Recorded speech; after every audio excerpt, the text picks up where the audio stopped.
Shalom, saudara-saudara yang terkasih, umat-umat Tuhan yang bersama di dalam mempelajari firman Tuhan renungan harian kita lagi pada waktu ini.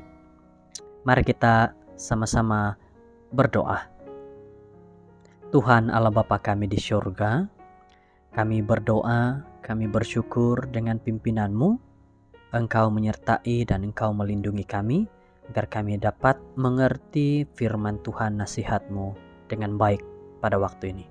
Terima kasih Bapa, inilah doa dan penyerahan dalam nama Yesus. Amin.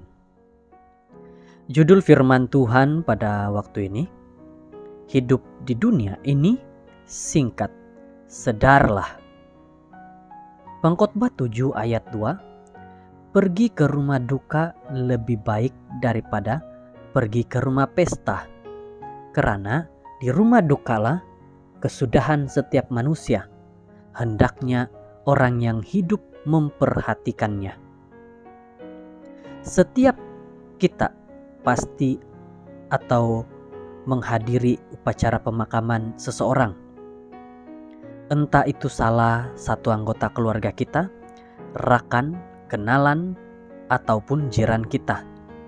Beberapa waktu yang lalu, saya menghadiri upacara pemakaman seorang sahabat yang telah direhatkan di usia yang dikira masih sangat muda, yaitu 24 tahun. Meninggal dunia ini karena sakit. Kami semua sangat kehilangan dia. Suasana kesedihan pun terpancar di setiap wajah yang hadir. Yang perlu kita renungkan setiap kali kita melawat orang yang meninggal adalah bukan masalah atau cara upacara penghiburan atau bagaimana seseorang itu meninggal, melainkan makna rohani yang kita dapat seperti yang dikatakan oleh Salomo, di mana lebih baik pergi ke rumah duka daripada pergi ke rumah pesta. Di rumah duka, kita kembali diingatkan bahwa hidup di dunia ini hanyalah sementara.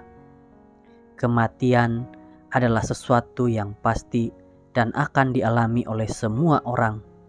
Kematian tidak mengenal usia dan juga status, tua atau muda, kaya atau miskin, laki-laki atau perempuan, dan tak seorang pun yang tahu bila hari kematian itu datang. Setiap hari boleh saja menjadi hari terakhir bagi kita. Menjalani hidup ini seperti seorang yang sedang berkemah. Jika kemah tempat kediaman kita di bumi ini dibongkar, Allah telah menyediakan suatu tempat kediaman di surga bagi kita.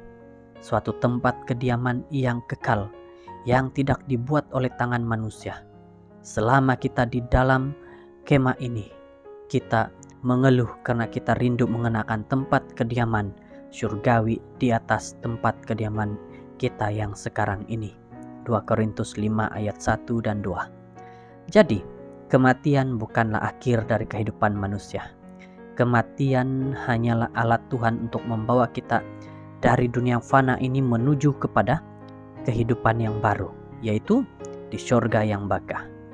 Bagi orang percaya, kematian bukanlah suatu hal yang menakutkan, karena setiap kita yang ada di dalam Kristus, meski telah mati secara jasmani, kita akan hidup. Yohanes 11 ayat 25. Pertanyaannya sekarang, sudahkah kita ada di dalam Kristus? Jika belum, mengapa kita masih menunda-nunda waktu untuk datang kepada Dia, kepada Tuhan? Saudara-saudara, hidup di dunia ini sangat singkat. Sedarlah itu. Jadi, satu hal yang kita harus ingat dan kita dinasihatkan pada waktu ini adalah datanglah kepada Tuhan dan jangan lagi menunda-nunda. Kiranya kita diberkati dalam firman Tuhan ini. Mari kita berdoa. Tuhan Allah Bapa di surga, puji syukur kepadamu di atas berkat dan pimpinan-Mu. Kami begitu merasa diberkati dengan firman Tuhan ini, bahwa memperingatkan bahwa kami harus datang dekat kepada Tuhan dalam hidup kami. Karena hidup di dunia ini adalah singkat dan kami harus sadar itu, bahwa hidup kami harus tertuju kepada Engkau saja. Terima kasih, inilah doa kami di dalam nama Yesus. Amin.